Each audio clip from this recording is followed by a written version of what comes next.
our approach is always to be as straightforward as possible, as no nonsense as possible.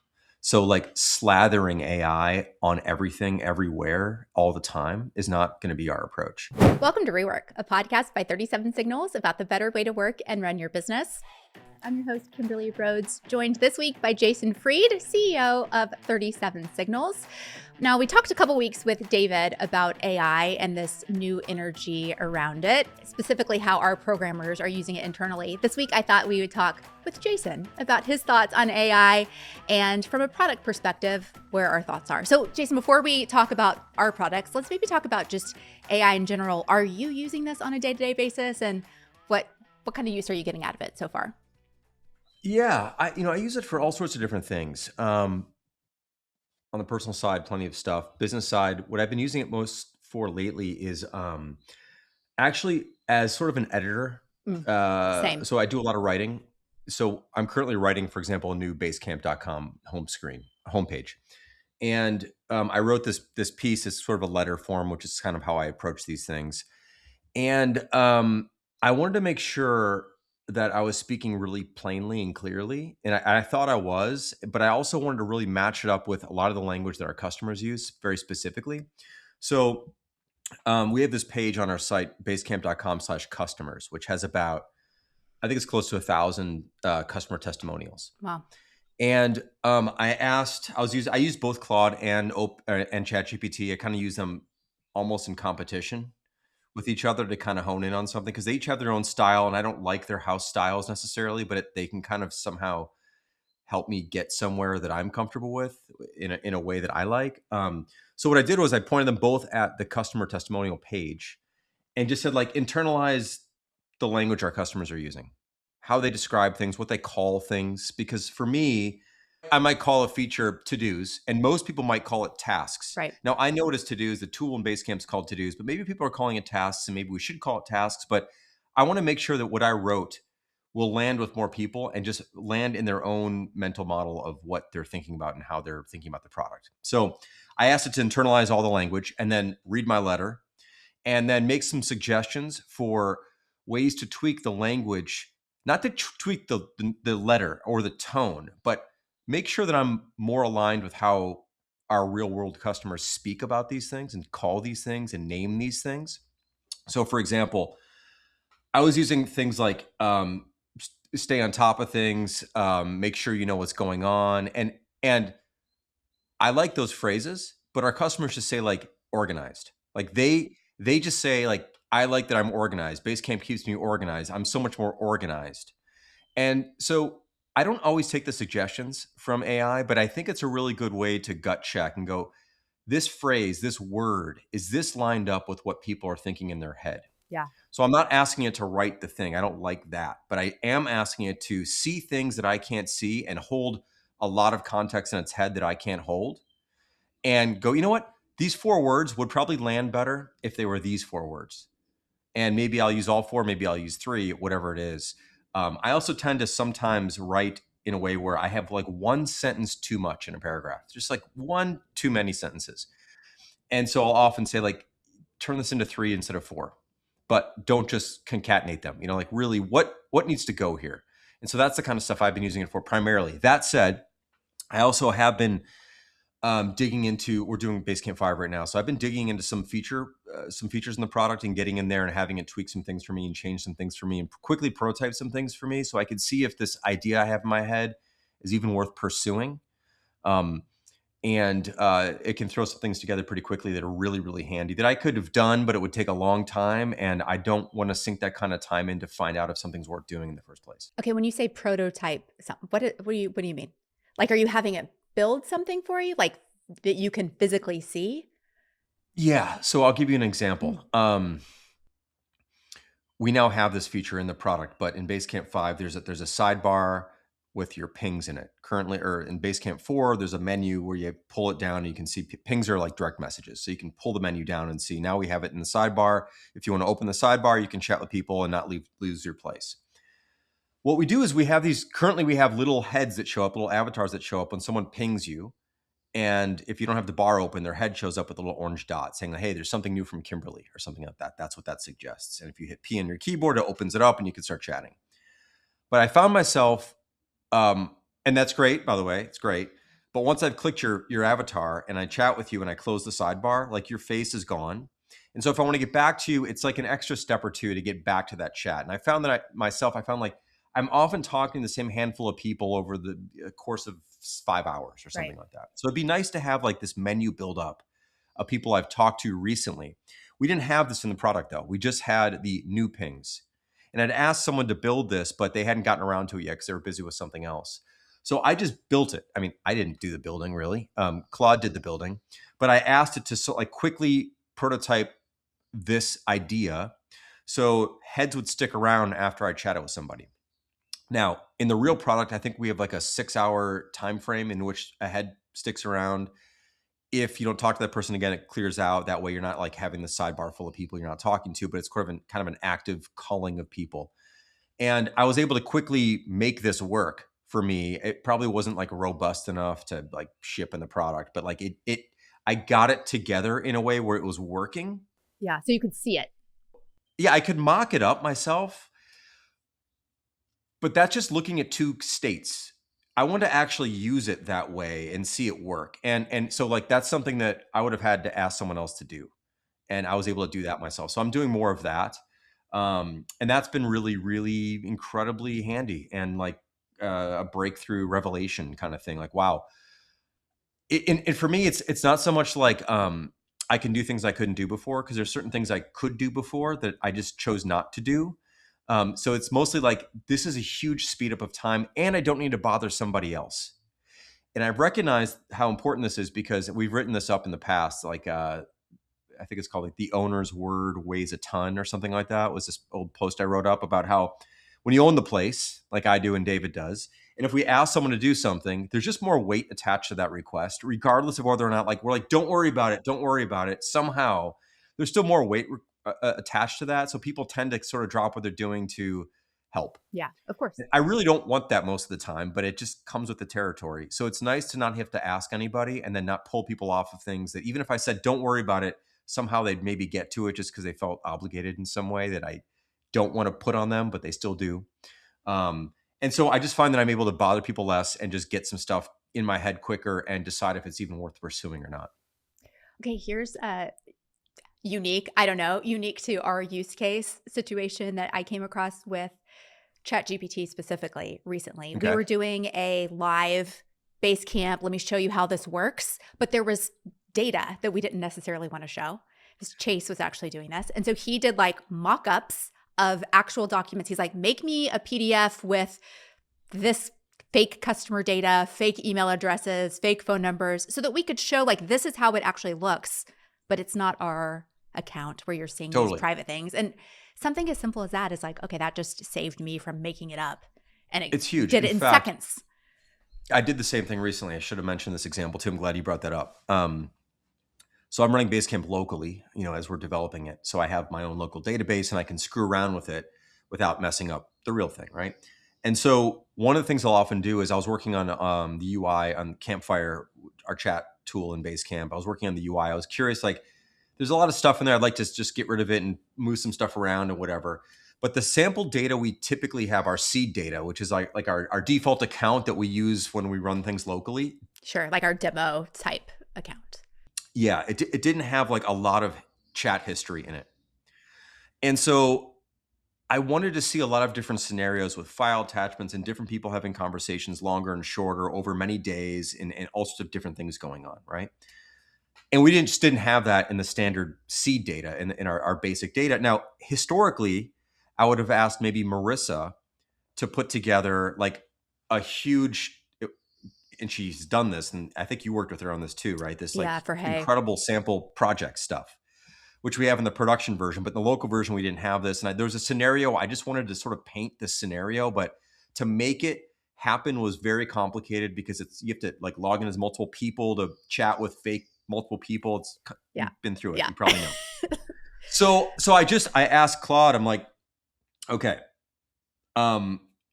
just in this one campfire, in this one project, give me like 3 weeks of conversations between 5 different users, including like file attachments and long conversations and short conversations and emojis and boosts and stuff, like just as much stuff as you can that would feel like a real conversation over 3 weeks about 5 or 6 different topics, whatever, something like that.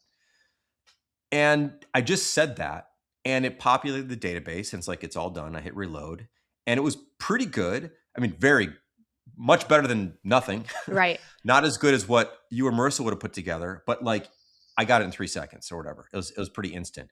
At that point, though, I realized like it was very repetitive and like too many one-word responses. I'm like, this doesn't work. Like, let's undo that, and then like do it more like every response should be at least 12 words, and maybe a couple that are really short and whatever, thumbs ups and whatever. Anyway, after like a minute or two of screwing around, I just had a full campfire chat with fake real people, Yeah. with fake real conversations that helped me simply be able to design some ideas and see it in a bunch of different scenarios. And like that alone is so hugely helpful. It's like what Chase was doing, but with chat, it's especially hard because you have to come at it from multiple users. Right. You don't want to just chat with yourself. That Yeah. doesn't look like a real chat. So the fact that I was able to like spin up fake data like that, fake real data, was so incredibly helpful. And then you could also just be like, okay, I'm done, undo it all. And it just like gets rid of it all. So it's this sort of temporary, fast worker to do some things just to get a sense, and then you can back out. You could also leave it there if you want, or just back out and do something else. Hugely helpful for me, especially as a designer wanting to see things in a certain way. It's hard to design when you don't have the baseline data to design for. Yeah. And it sounds like when I was talking to David about this, it sounded like he more recently not had come around to AI, but as things have evolved more, he's been like, okay, now I'm on board in a way that I wasn't several months ago. Are you in that same boat where you're more on board more recently, or have you always been pro AI in your like everyday use? I would say, and I won't speak for David on this, I think where he was coming from was a bit of skepticism initially with For sure. code quality and the whole thing. Yeah, agreed. And so then I think he was impressed by the fact that it had evolved, because back 3-4 months ago, Right. it wasn't as good as it is today, right? Even just like the end of last year.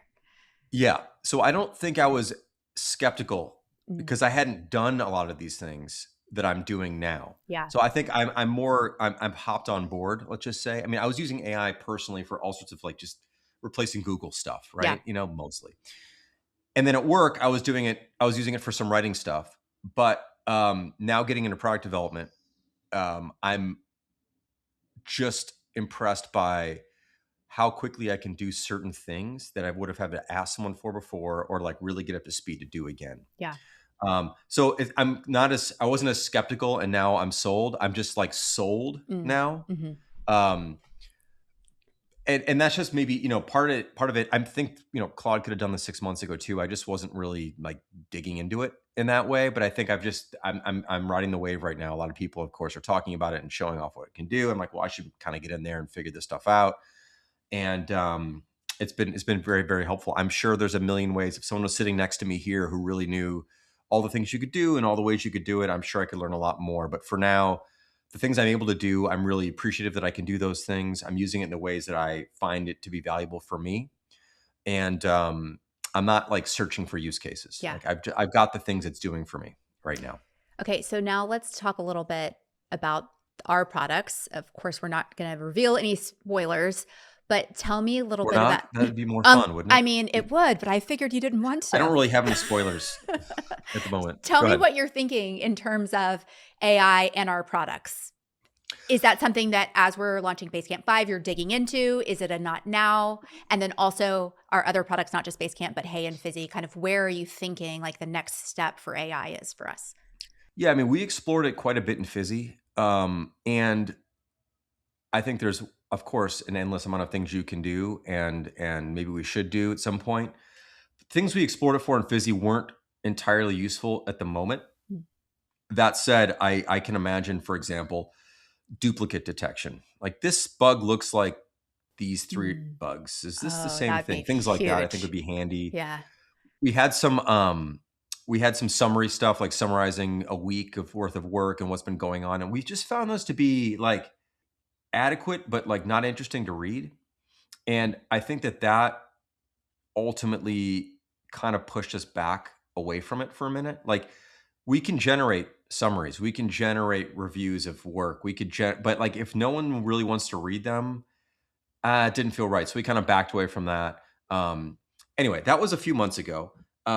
David and I and Brian actually just caught up yesterday about AI in Basecamp 5, and we're exploring some different avenues for inclusion of AI in the product. It's also a very, very interesting time because, and this is sort of David's argument, which I buy.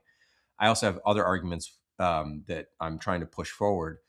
That a lot of people have spent a lot of energy building a lot of custom AI stuff into their existing products. Basically, every one of the alternatives in the market, competitors, alternatives, whatever, other people in our sphere, basically all have AI's product or features in their products at some level, and they talk about them very proudly on their sites. It's very obvious that it's like, you know, pervasive now. And we don't talk about it, and we don't have anything. And that's been an intentional decision so far. And David's point of view, and I agree with it, and I also disagree with it in other ways, but I really agree fundamentally with it, is that things have actually changed so much in the past month, like with OpenClaw, for example, and 24/7 running agents. Things are just perpetually running for you, and the ability for agents just to log in as normal people. That people are going to end up bringing their own agents to our products Mm-hmm. and just have them be normal users. Like just have your agent sign up for an account, and then you can grant it access, and you can bring all the knowledge it has. It can learn everything about your product in no time at all. And we've seen this already. We already have agents in Basecamp in our Basecamp account. Like we've invited our own. And so you can see that there's a lot of custom work you can do to try to do those things, or maybe you can wait a little bit longer, and the game's going to change where OpenAI, Anthropic, Grok, Gemini, all these things will be offering these always on agents. Just like OpenClaw is. OpenClaw is like very technical, right? Extremely technical right now. You got to set up your own server or use a virtual server, and it's very complicated. But it's a view into what things are going to be very, very soon. So what we can do is make the product simpler, clearer. We are working on some other stuff, some CLIs, command line interface for Basecamp that would make it easier for agents so they don't have to use a browser. We're doing a bunch of that stuff too. But currently we're thinking that people are going to be bringing a lot of their own stuff into Basecamp. However, there's also stuff in Basecamp that we can be doing with AI that we're going to be looking into doing for Basecamp 5, and we've already begun to think about these things. So I can't reveal anything more than that. But I do think there's going to be this hybrid world of some native AI features within a product, and then people are going to bring their own agents that are connected to all sorts of other things also, and that are going to know them really, really, really well. And they're going to bring those into the product as well, just as if they were coworkers. You'll see, you've probably seen Jeremy's doing this, and Yeah. David's doing this, and a few other people are doing this, and it's incredibly impressive. And it's interesting because we didn't have to build anything to make this happen. And that's, I think, ultimately where the puck is going. That said, again, there are, I think, specialized things that we should be thinking about, and things that are just more straightforward than having to think about signing for something somewhere else and then bringing it in versus just having a few things available to people. So we're it's very exciting. We're very much like on the edge of following what's going on here and trying to determine what the best path forward is. And I'm actually very glad that we have not spent the past year building things that might be undone in a matter of weeks by a better way to do things. So, there's a point though, you can't wait for someone else to invent the future that you want. Yeah. Because you might have to wait 18 months and it might be too long. So like it's figuring out the right timing for these things is always challenging. It's very hard to call the top or the bottom of any market or any situation. At some point though, you got to just go, oh, this is very interesting. This is going to change. What else can we do though in the meantime that still is very helpful? Yeah. I mean, it feels like you should always be early on the early side of things, but this is one situation where like if you were early, you're redoing basically what you've already done. And with the small teams, like we don't have time to do that. Yeah, it's hard. I mean, look, we also have a small team. We have 62 people in the company. A third of the company might be people, engineers and designers, really, ultimately. And like AI is very helpful in allowing us to develop faster and with fewer people and the whole thing. But ultimately, we don't have a company of 1,000 people, of which Yeah. 100 can go explore some of this stuff. So we still have to make decisions. There's a lot of trade-offs to make about what's worth focusing on. And we currently think that the core features of our product, Basecamp, for example, um, that are ours, that work the way we want them to work, is a better place to invest most of our energy.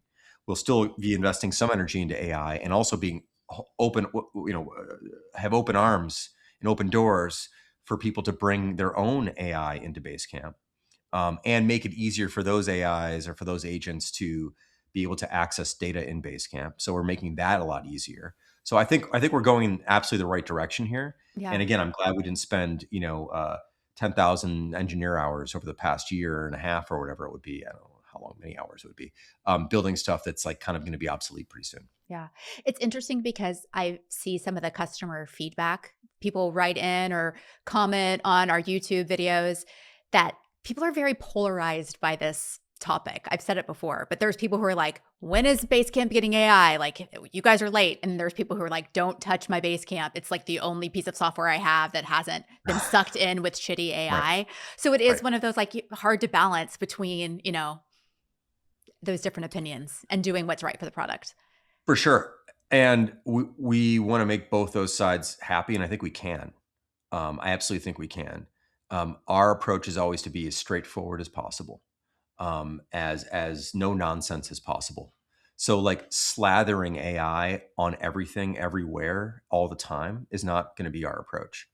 Um, and I think that, and I've used tools that are like that now, where everything is like AI first. And I think people actually, it's a bit of a novelty at the moment, and I think people it's wearing thin in some ways. Um, and you just have to be careful not to sort of ruin things, because not everybody wants that all the time. It should be Yeah. available for sure. And others are very into it, very gung ho about it, want it everywhere. So the good news is they'll be able to bring theirs and have it wherever they want and do whatever they want. Meanwhile, for those who don't want to go down that road or aren't sophisticated enough or aren't interested in enough in doing that, we have to provide some assistance for them as well and give them some leverage that they didn't have before and show them that this stuff is very powerful and very useful, but also not in your way. So it's a delicate balance, and this is the same delicate balance we've been balancing on since the beginning of Basecamp. Everybody wants more stuff. This is the nature of software. Everyone wants Yeah. more stuff. And everyone has their 2 or 3 requests, and they can't understand why you haven't done them yet. And then you're like, well, there's 85,000 people asking for 2 or 3 things, and some of those things overlap and many of them don't. And it's our job. And then people will also say like, I love Basecamp because it's so straightforward and simple, and thank God, because everything else is a mess. And you're like, big reason for that is because we've held back doing certain things that everyone's been asking us to do. And it's always a delicate balance. So it's no different. This is no different. Expectations are no different. They're just about different things. So it's always the thing we've been really good at, I think, which is understanding the limits, making things very accessible for a huge swath of people, and not getting ahead of ourselves and making things complicated to benefit a handful of people who really want the most and the many, and instead just kind of figure out like what's the right collection of things that makes the most sense for the most people, that's easy and approachable and understandable for nearly everybody. And also, there's some more power around the corner. If you really know how to get at it, you can do that. Like a good example of this is in Basecamp. Basecamp, well, let's call it Basecamp 3, actually all the way back to 2, kind of had a handful of tools that were, you could add to-dos and messages and files and documents and schedule stuff, Right. basically in a project. And that was the same up until, I don't know, a couple years ago. We added this feature to allow you to add multiple tools to a project, so you could have multiple to-do sections. You could always have multiple to-do lists, but now you have two to-do sections or multiple message boards. Two separate chat tools. Right. And so this is an example of like, it's still simple for everybody. Like there's a tool, like a collection of simple, straightforward tools that make sense to everybody. But those who want to reach around the corner and pick out a few more things off the shelf and put it on their project, they can, but it never gets in somebody's way if they don't want to think about the fact that they can do that. That's always the line we're trying to toe here. And so I think the same thing will be true with AI. Okay, a little off subject, but I've Yep. read a lot or heard recently about the whole tech surge of people being laid off because AI is going to take over all these jobs and we don't need programmers and we don't need all of these different positions. I kind of wanted to get your take on that. One of the things I think of in particular that drives me crazy with companies, their use of AI, is support and offloading that support to AI robots where you can't talk to a real person. I want to kind of get your take on the company's philosophy when it comes to the roles that we have here and AI, how those might be supplemented or not. Yeah. I mean, my longstanding opinion about most companies is they tend to have too many people. I think companies tend to be too big, teams are too large. And we've intentionally kept our company as small as we possibly can, like since we've existed. We've gotten a little bit bigger than we are today, but we're about 60 people. That feels like really good. And a lot of the people in our industry have teams of hundreds or thousands of people in their company. And I've just never really understood that. Fair enough, whatever. So in general, I think that companies will often look for reasons to let people go that may or may not be true. At some point, they lay, when their numbers aren't right, and Wall Street, if they're public, Wall Street's demanding this or demanding that, it's easy to lay people off. And you can say, we're laying people off because AI is going to make us more efficient or more productive. And that might be true, but it also just might be an excuse to lay people off. So I don't know. I don't know. Sure. No, there's no question that it should make people more productive. Um, but I think people should have probably been a lot more productive to begin with. I don't think you need a team of 12 people working on something that's relatively small. So it's all like one and the same for me there. I agree with you that like in some cases, AI based customer service is actually quite good if you have a very simple, straightforward question. It's also incredibly frustrating when you have something a little bit more nuanced and you just have this boiling urge, like, I just want to talk to somebody Yeah. who will understand where I'm coming from, who's not as intelligent as AI technically, but totally gets what I'm talking about because Right. they're human and they get it, right? Now, there's also terrible human customer service out there as well. True. And that's because people aren't trained well, and companies typically see it as a cost center, so they try to find the lowest common denominator of so it's not that humans are better or worse at this. It's like you want highly trained, long-term humans who know a product inside and out are extraordinarily good. And that's what we offer. We do offer some AI help in some places. You hit the little question mark and you can ask a question and stuff, but it's also you just email support@basecamp.com and you're getting a human. Right. So we always want to, I mean, look, always is one, like if we're around in 245 years and we're all dead and that like might be different. In the short term, near term here, I think humans are hugely important. I think we have a massive advantage because we have incredibly good humans on our support team, many of which have been here for many, many, many years, some Yeah. of which have been here for Decades. 15 Yeah. years on support. Like this is a career job here, not just a temporary job, which it is in most places kind of a temp job. And we've developed incredibly good people who have a huge depth of knowledge about how our products work, and they really, really care. And I think it's a massive competitive advantage for us, and I would not want to give that up. That said, there's also times you just want to get a quick answer. So we should have both and make both available, but it shouldn't feel like you must go through the AI and then get pissed off enough to get a human. That's what I don't ever want to have us do that. And those are the experiences I never want to have with other people's companies. And by the way, it's no different than like old school support, like phone trees, like you're like, oh my God, like press 3. And then the recording is so slow. You're like, and you just like, you just Agent. slam the 0 Agent. button or whatever and try to like break through it. Yeah. I don't want anyone to ever feel that like that with us. Yeah. The reason I brought it up is I recently had this terrible experience with an airline trying to get a question answered and talking to their AI bot, trying to get a real person. Like, okay, you're not answering my question, so I need to get to a real person. Right. And literally being in a circle of, no, I'm the bot and I can help you. Well, you're not helping me. No, I'm the bot. I can help you. I'm like, oh Right. my gosh. I know. Infuriating. Well, there's this sort of know-it-all complex. And you'd imagine like, I mean, AI technically does know more than any human at this point, essentially, but it's different. It's still different because people relate. It's not just about knowledge. Mm-hmm. it's about relating to somebody and venting, frankly, to a human who understands that you're pissed and can like feel that and understand how to respond in a way that's still just human to human. Like humans want to talk to humans, especially when they're pissed. Yeah. They just do.